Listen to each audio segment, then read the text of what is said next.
Hi guys, this is CA Balakrishna from Lecturepedia.in. How are you? Hope you people are doing well. Even I am fantastic. Now in the today's class we will revise Audit of NBFCs. Before going into the revision, if you want to download this chart, you can download it from our Telegram channel, and the link for Telegram channel it will be available in the description. And till now we have revised all the auditing standards and also some other chapters from the audit. All those revision classes you can access from the playlist tab. I have created a separate playlist for all those revision classes. Okay, now without any waste of time, let us start revision of Audit of NBFCs. First of all, what is the definition of NBFC? Non-banking financial company. It is a financial institution being a company. So you should remember that even NBFC is a company, and the principal business of this NBFC is to accept deposits and such other financial institutions which are notified by central government as NBFC will also be treated as NBFC. Now generally these NBFCs, they have to obtain registration from RBI. In order to obtain registration, there is a principal business test. We will also be calling it as 50-50 test. If total assets or if financial assets of an entity constitute 50% or more of the total assets of the company, and the income that is generated from the financial assets is 50% or more of the total income of the entity, then that particular entity will be known as NBFC. This is the 50-50 test. So financial assets constitute more than 50% of the total assets of the company. What is this financial asset? Loans given by the NBFC will be treated as financial assets, and the income that is generated from these financial assets constitute 50%, okay, more than 50% of gross income. If these two conditions together are satisfied, observe here it is and. If these two conditions are satisfied, then that particular NBFC, it has to obtain registration from RBI, okay, certificate of registration from RBI, and it should also meet another criteria, that is minimum net own fund of 2 crore rupees. Once it obtains registration from RBI, it should also maintain minimum net own fund of 2 crore rupees. This is the second condition, second criteria that should be fulfilled. So this is the definition of non-banking financial company. Coming to the types of NBFCs, generally we can bifurcate NBFCs based on deposits and based on activity that is being conducted by the NBFC. Now based on deposits, NBFCs can be NBFC accepting deposits, NBFC not accepting deposits. See, based on deposits, NBFC accepting deposits, non-deposit acceptance. Now non-deposit accepting NBFCs can further be bifurcated into systematically important and non-systematically important. We will be calling them as SI, NSI. Okay, here NBFC D, NBFC END. Hope this is clear. Now what is a systematically important NBFC? If the asset size of that particular NBFC is more than 500 crores, then it becomes systematically important. That is the bifurcation of NBFCs based on acceptance of deposits.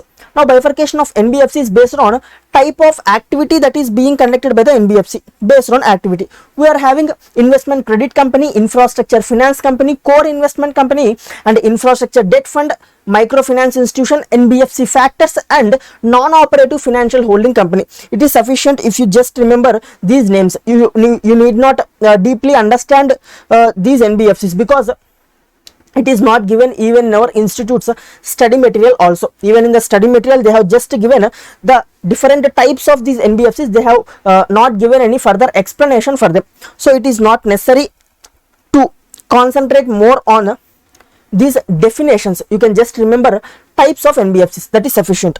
Now I have told you that NBFCs have to obtain registration from RBI, but there are certain NBFCs who have been exempted from getting the registration. What are those NBFCs? First one, housing finance institutions. Basically these housing finance institutions, they will be governed by National Housing Board. There is a separate authority to govern these housing financial institutions. So they are exempted from getting registration from RBI because they are having their separate governing authority. In the same way, merchant bankers, stock exchanges, stock broking companies and venture capital funds, all these are governed by SEBI. Since there is a separate authority, even they are exempted from getting registration from RBI. In the same way, Nidhi company is governed by MCA and insurance company is governed by IRDA. Chit fund companies, they are having a separate Chit Fund Act. And microfinance companies, securitization and reconstruction companies, they are having SARFAESI Act. And mortgage guarantee companies, non-systematically important core investment companies. Basically, core investment companies, if that core investment company is a systematically important core investment company, then it has to get the registration. But if it is non-systematically important and non-deposit accepting, then it need not get registration from RBI. And alternate investment fund, these NBFCs, they need not get registration from RBI. Hope this is clear. Now you might get a doubt. Sir, NBFCs, they will accept deposits and they will also give loans. Even banks also, they will accept deposits and they will give the loans. Na? What is the difference between NBFC and banks? There are certain minute differences between NBFC and bank. Now we will discuss what are those differences. First of all, banks can accept demand deposits, that is saving deposits, but NBFC cannot accept demand deposits. NBFC can accept only term deposits. Hope this is clear. This is the first difference. Next, NBFCs are not part of payment and settlement system. That is, for NBFC, you will not be having UPI facility, and also you will not be having check facility, DD facility. All these facilities will not be available for NBFCs because they are not part of payment and settlement system. Next, insurance of DICGC, Deposit Insurance Credit Guarantee Corporation insurance, is not available for the deposit holders with NBFC. This is another difference. And no minimum exposure to priority sector lending. What is priority sector lending? Let's say agriculture sector is a priority sector. Now for banks, RBI has put a condition that of total loans that a bank grants, certain percentage has to be lent to the priority sector. That is a type of restriction on the banks. But such type of priority, minimum priority sector lending is not applicable to NBFC. Hope this is clear. This is the difference between banks and NBFCs. Now moving to prudential norms. Whenever you listen to the term prudential norms, you should remember two terms. One is capital requirement and another one is provisioning requirements. Capital requirement, provisioning requirements. These two will fall under prudential norms. We are also having income recognition norms. Basically here we will be having only just one point that I will discuss with you. So now first of all, starting with capital requirement. Basically all the NBFCs, they should have minimum capital requirement of 15% of the aggregate risk weighted assets, including both tier 1 and tier 2 capital. This is the minimum capital requirement that has to be maintained by a NBFC. What is the percentage? 15% of risk weighted assets. Now here I have given you the risk weights. Okay, for different types of assets there is a different percentage of risk weight that is given. So you need to multiply this percentage with the asset in order to get total of risk weighted assets. And 15% of that risk weighted assets should be the minimum capital that has to be maintained by NBFC. Okay, minimum capital both tier 1 as well as tier 2. Tier 1 means share capital and retained earnings will be under tier 1, and tier 2 includes all other reserves and some borrowings. Next, minimum tier 1 capital should be at least 10%. Okay, tier 1 and tier 2 both together should be minimum 15% and only tier 1 should be minimum 10%. However, this requirement will not be applicable for microfinance institute and infrastructure debt funds. Except for these two NBFCs, remaining all NBFCs, they have to maintain minimum 10% of tier 1 capital.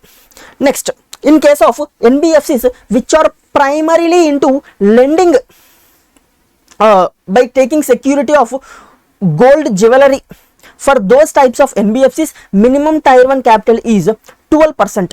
Hope this is clear. Tier 1 capital not less than 12%. For which NBFCs? NBFCs whose principal business is to lend against gold jewelry. This is a capital requirement, and here are the risk weights. You can just go through them. Next, coming to the income recognition. Under income recognition, what it says is NPS, non-performing assets. You should not recognize income on non-performing assets on accrual basis. You should recognize income on non-performing assets only when it is realized. This is the first point. Next, in regard to this non-performing assets, if you have recognized income previously on accrual basis and you have not yet received it, then you have to reverse such income. This is the second point. These 2 points will be coming under income recognition norms. Next, going to provisioning requirements. Now, in order to understand these provisioning requirements, first of all, you should understand asset classification. Basically, you can classify the assets of NBFC into 4 types. Assets, financial assets, okay, loans given by NBFCs. Now, what are these 4 types of asset classifications? First one is standard assets, substandard assets, doubtful assets, and loss assets. What are the definition of these terms? First of all, standard asset. Standard asset is an asset in regard to which there is no default. Coming to substandard asset. Now, before discussing substandard asset, first of all, we will discuss NPA. What is non-performing asset? See, non-performing asset is a asset in regarding which there is outstanding interest for a period of 6 months or more. Then in that case, that particular asset will be treated as non-performing asset. Okay, 6 months is for non-systematically important NBFCs and 3 months is for systematically important NBFCs. Hope this is clear. And in case of lease rentals, in case of NBFCs which are into the business of leasing the assets and hire purchase business, for them it is not 6 months, it is 12 months. If the lease rental is outstanding for a period of 12 months or more, then that particular asset should be treated as a non-performing asset. This is a point that you have to remember in case of lease rentals and hire purchase. What is that? In case of lease rentals and hire purchase, the period of outstanding or the period of default is 12 months. Okay, 12 months or more, but not 6 months. Hope this is clear. Now, coming to this substandard asset. When will an asset be treated as a substandard asset? Here there is further 2 classifications. In case of NBFCs, non-systematically important and non-deposit accepting, and systematically important, either non-deposit or accepting deposits. So, in case of non-systematically important NBFCs, if NPA for not exceeding 18 months, if an asset is treated as NPA for a period not exceeding 18 months, then that particular asset will be treated as a substandard asset.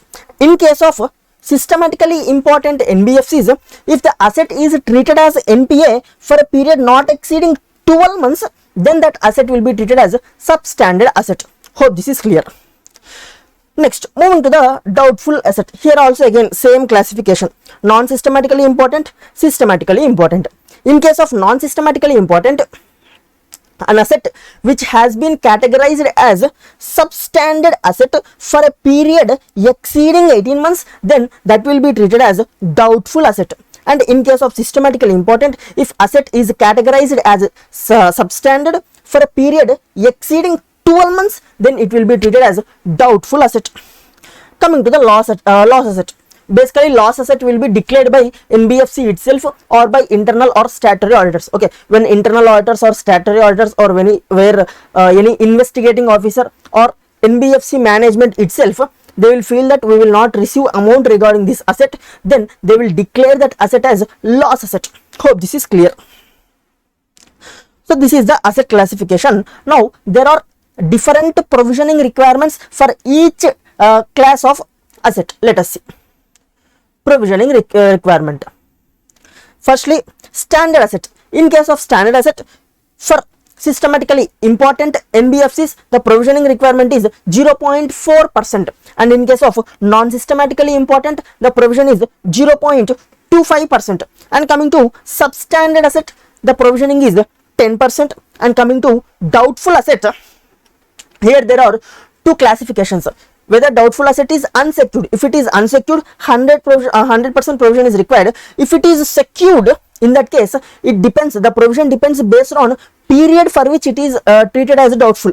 If it is doubtful for a period up to 1 year, then provision is 20%, 1 to 3 years 30%, more than 3 years 50%. Hope this is clear. Coming to loss assets. Loss assets you have to write off. If writing off is not permitted, then you have to provide 100% provision. Hope this is clear.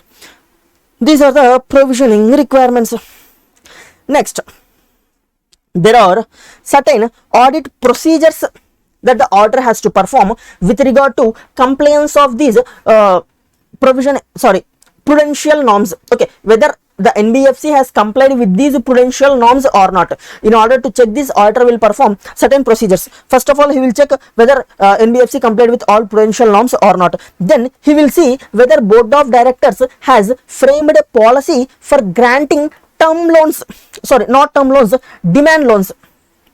If NBFC wants to grant any demand loans, then whether board of directors has framed a policy for the same or not, it will be verified by the auditor. Next, in case of NPAs, the income has to be recognized only on receipt basis. You should not recognize on accrual basis. This has to be checked by the auditor, whether NBFC has recognized income on NPAs on an accrual basis. If yes, then auditor has to ask the entity to please reverse that.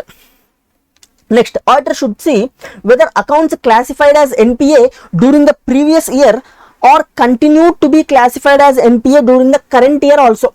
Let's say there is a particular account, let's say X account. X account in the previous year it was classified as NPA, but in the current year it is not classified as NPA. Then auditor has to ask the management of NBFC whether this account has been regularized in the current year. That means whether the amount has been received against this account in the current year. This has to be inquired by the auditor. Next, auditor should check whether any loans have been granted against own shares of the NBFC. Basically, NBFC should not grant any loans against the security of its own shares. So, auditor has to check whether any such loans have been granted by the NBFC during the year. Hope this is clear. Those were certain audit procedures that the auditor will perform. Now, RBI directions. Basically, RBI has given various directions to NBFCs. If you see, these RBI directions, they can be divided into three parts. First one is RBI directions regarding prudential norms. This one we have just discussed. Okay, this one is completed. Next, RBI directions regarding public deposits. If NBFC is accepting deposits from the public, then there are certain directions that have been given by the RBI to those NBFCs. What are those directions? That we will discuss.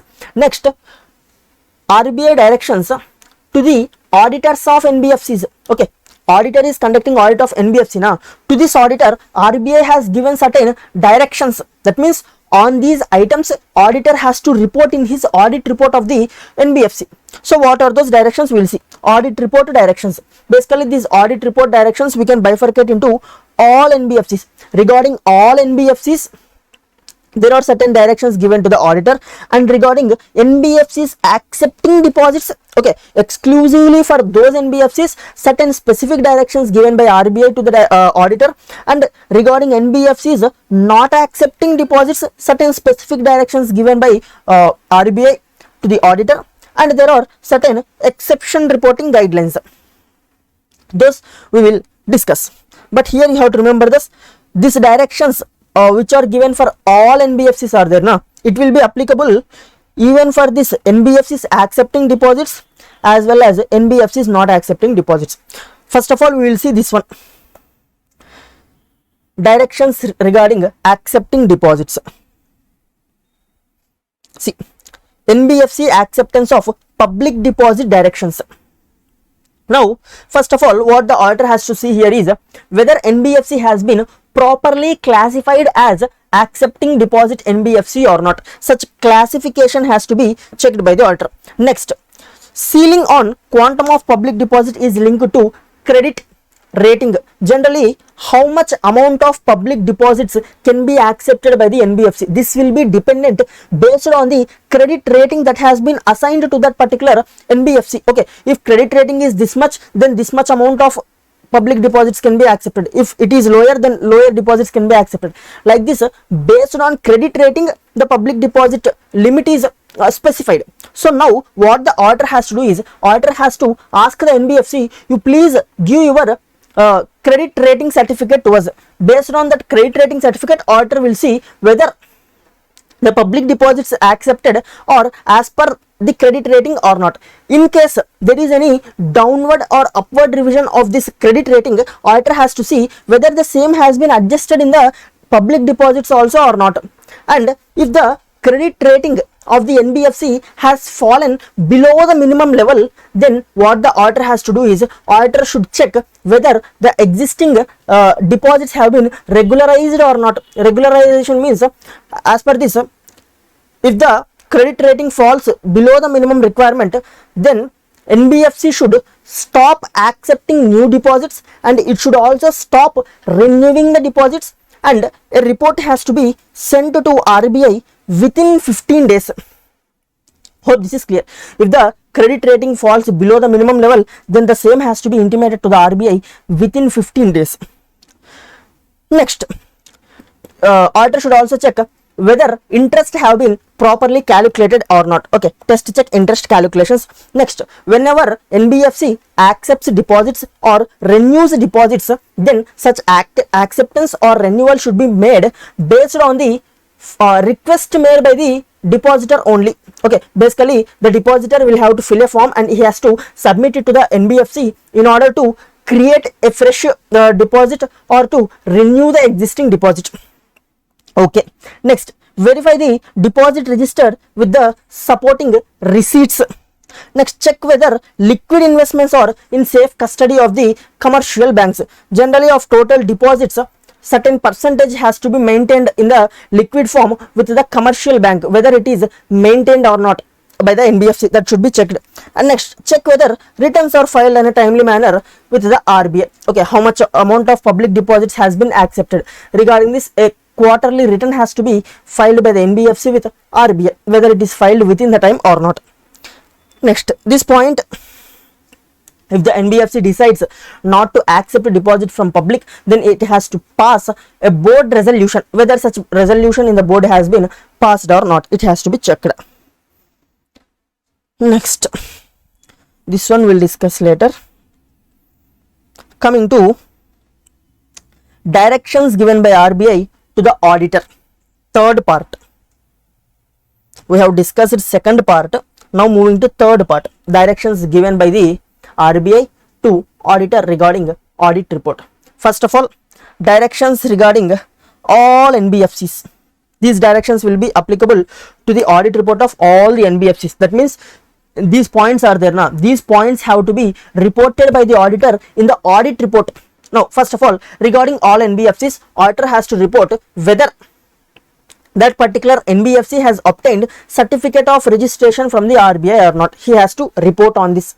Next, if the certificate of registration has been obtained by the NBFC, then auditor has to check whether NBFC is eligible to continue to hold that certificate of registration or not. Even that has to be reported. And auditor should also report whether NBFC is maintaining minimum requirement of net own funds of 2 crore rupees or not. Even that has to be reported in the audit report. This reporting is applicable for all the NBFCs. Okay, in the audit report of all the NBFCs, auditor has to report on these items. Next, coming to reporting requirements specifically applicable to NBFCs accepting public deposits. In this case, auditor has to see whether public deposits that are accepted by the NBFC are within the limit or not. Basically, earlier I have told you that the amount of public deposits that can be accepted by the NBFC will depend based on its credit rating. So, auditor has to check whether the public deposits are within the limit or not as per the respective credit rating. And in case public deposits have been accepted in excess, then whether the same have been regularized or not. Next, auditor has to see whether accepting public deposits without minimum credit rating, if there is if the credit rating has fallen below the minimum level, then the NBFC should not accept fresh deposits.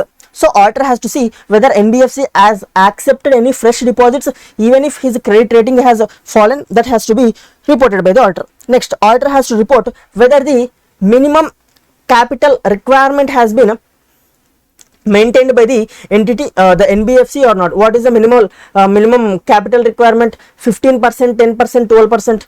That we have discussed now, whether that percentage has been properly maintained by the NBFC or not, and whether the calculation of that percentage has been done properly or not. Even that has to be checked by the auditor.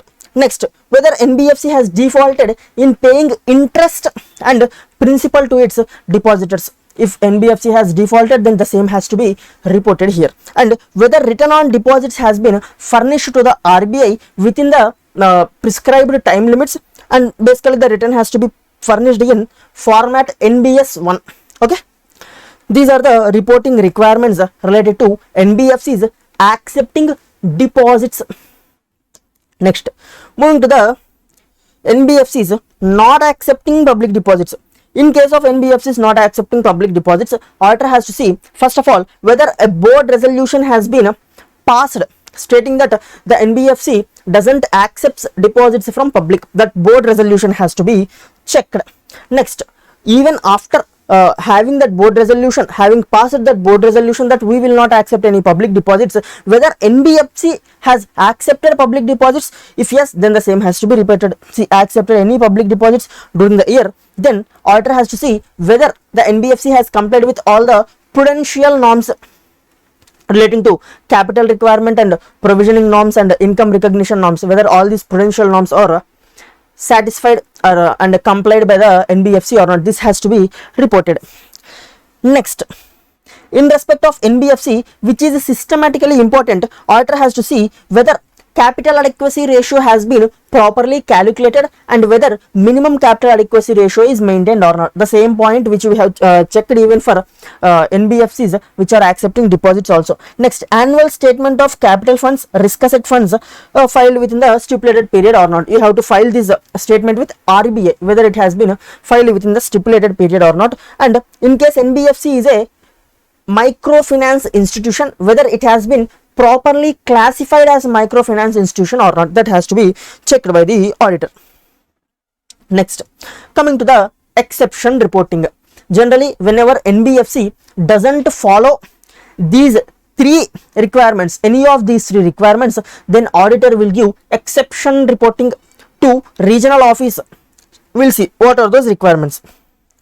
In the opinion of the auditor, company has not complied with Chapter 3B of RBI Act, or company has not complied with NBFC acceptance of public deposit directions, or NBFC has not complied with NBFC non-systematically important directions and NBFC systematically important directions. If any of these two directions are not complied, then auditor will report the same.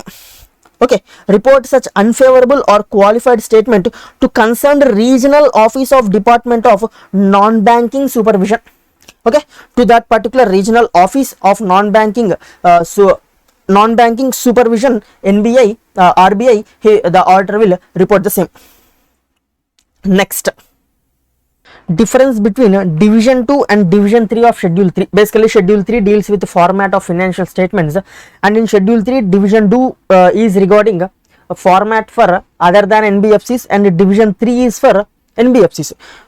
There are certain differences between these division 2 and division 3. What are those differences? As per division 3, NBFCs are allowed to present their balance sheet items in the order of liquidity, but this option is not available for normal companies. This is the first point of difference. Next, NBFCs should also separately disclose the amount due from LLPs in which the director of NBFC is either partner or member. That is the second requirement. Next, NBFCs should also disclose on the face of the profit and loss statement the items forming part of revenue from operations.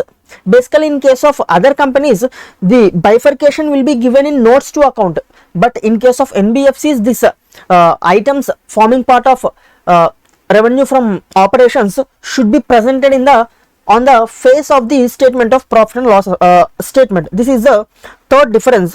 Next, NBFC should separately disclose trade receivables in respect of which the credit risk has significantly increased.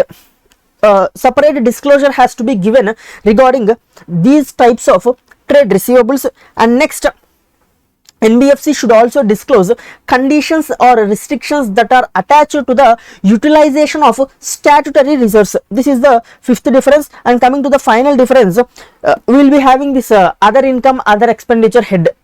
Basically, if any item of expenditure or income is greater than 1% of the total revenue, then such item should be presented separately. It should not be included in the other income or other expenditure. Whereas in case of division 2 companies, items of income or expenditure exceeding 1% of the total revenue or 10 lakh, whichever is higher. In case of division 2, this will be applicable, and in case of NBFC, this will be applicable. These are the differences between division 2 and division 3. And we are also having a certain fraud classification by NBFC. In order to make reporting easy, frauds have been classified into certain categories in respect of these NBFCs. What are those categories of frauds? This is very important question, you can say. Firstly, we have misappropriation and criminal breach of trust. Next, fraudulent encashment through forged instruments or manipulation of books of accounts and other fictitious accounts. This is the second category of fraud in respect of NBFCs. And next, unauthorized credit facilities which are extended for reward or illegal gratification. That means the NBFC has given loans to the people expecting some reward or some monetary gratification in respect of the loans granted. Even that is a different category of fraud. Next, cheating and forgery. And next, we have negligence and cash shortages.